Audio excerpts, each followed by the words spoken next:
How much of a rebuild is needed in our food system? And do you think it is damaged, meaning we can fix it? Or is it in fact broken and we need to rebuild it? Do you have any thoughts on that? I do. It's hard to say that the system is broken. I know that sounds a little surprising coming from me running a regenerative organic buffalo company and working at Patagonia. But what I'll share by that is I think that the industrial chemical food system is operating exactly as the capital markets have designed them to.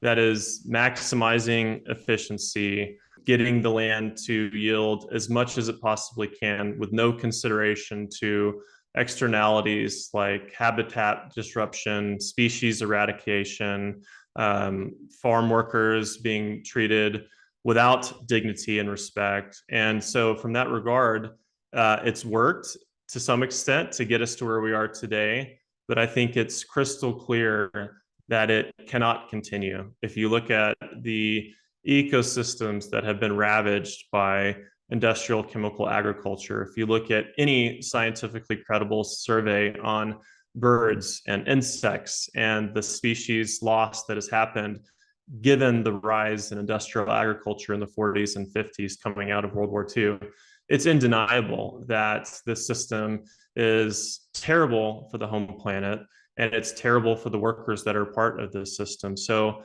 in some ways, the system isn't broken if you measure it in terms of short term growth and profitability and getting us to where we are today.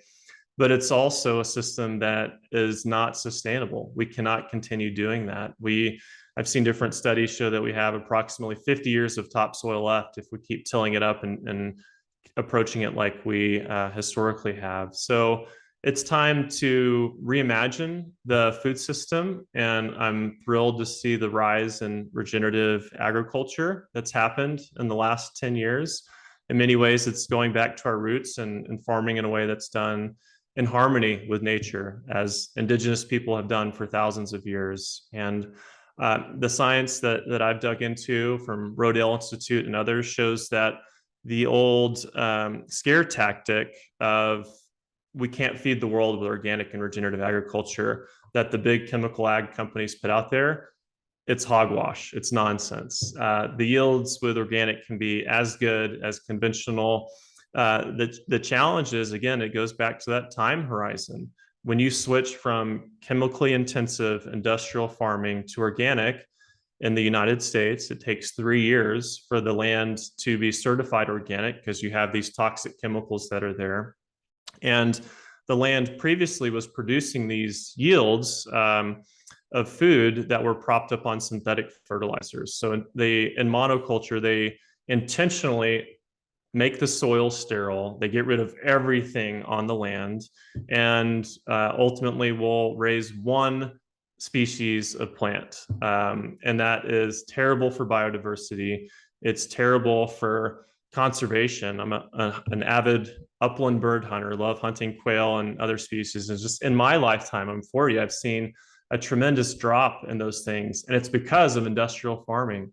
So there's hope, though. You're touching on can we switch? Is it too late? What can we do if we have a shift in ag? And I firmly believe that we are able to make the shift, and we need to recognize and reward farmers that are making that transition to organic and deploying regenerative practices.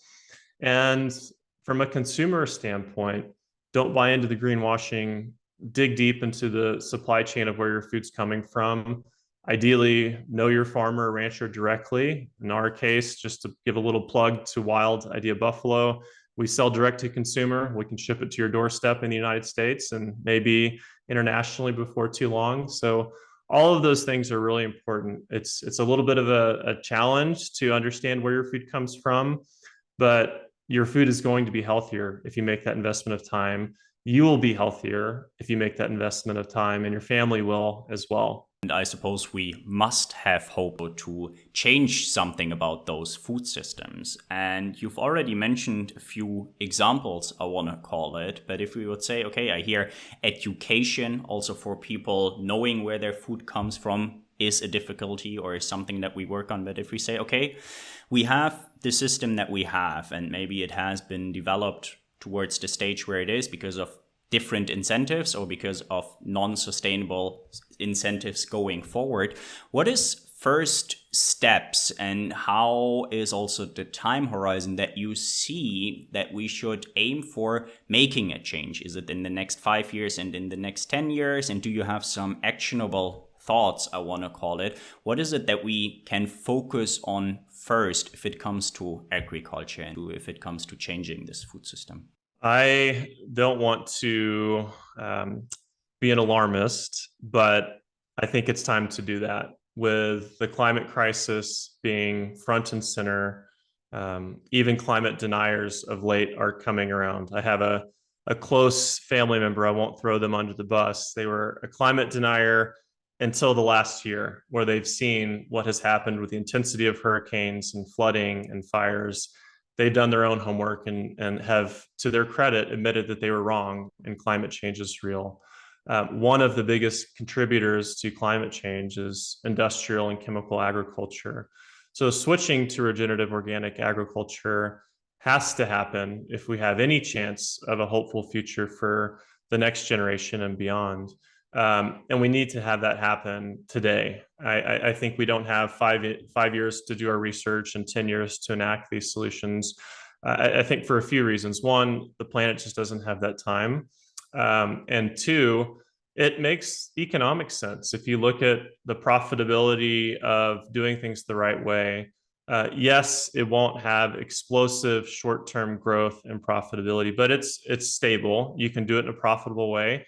We've been around for 25 years without government handouts and subsidies, which is what the big mega ag companies have benefited from.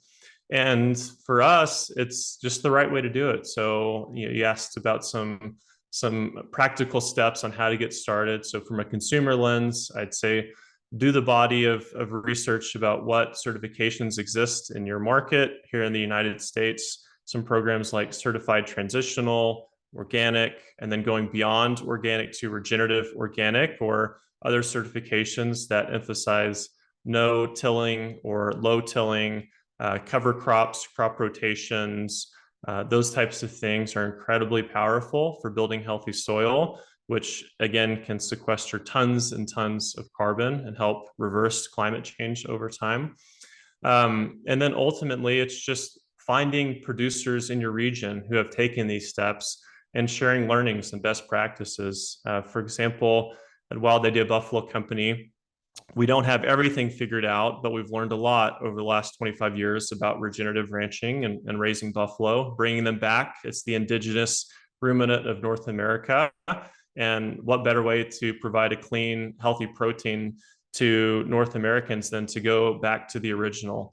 And for us, growing our business is something we're focused on. But more important, it's inspiring others to convert to buffalo and do it in a way that honors buffalo, where they're not sent to feedlots at the end of their life and slaughterhouse as the last step. 90% of buffalo are treated just like cattle, where they're started out on grass, then shipped to feedlots and fed grains that nature did not design them to eat, and then ultimately trucked to a slaughterhouse. So for us, just switching from cattle to buffalo is not good enough. It's running buffalo in what we say is the right way, the Wild Idea way, which is the way that Native Americans have done it for centuries. And to that point of how do we inspire change, we had a milestone event happen several months ago at the Woolakota Buffalo Range. It's the largest Native American owned and operated herd in the world. They have an economic development council that was considering getting into buffalo.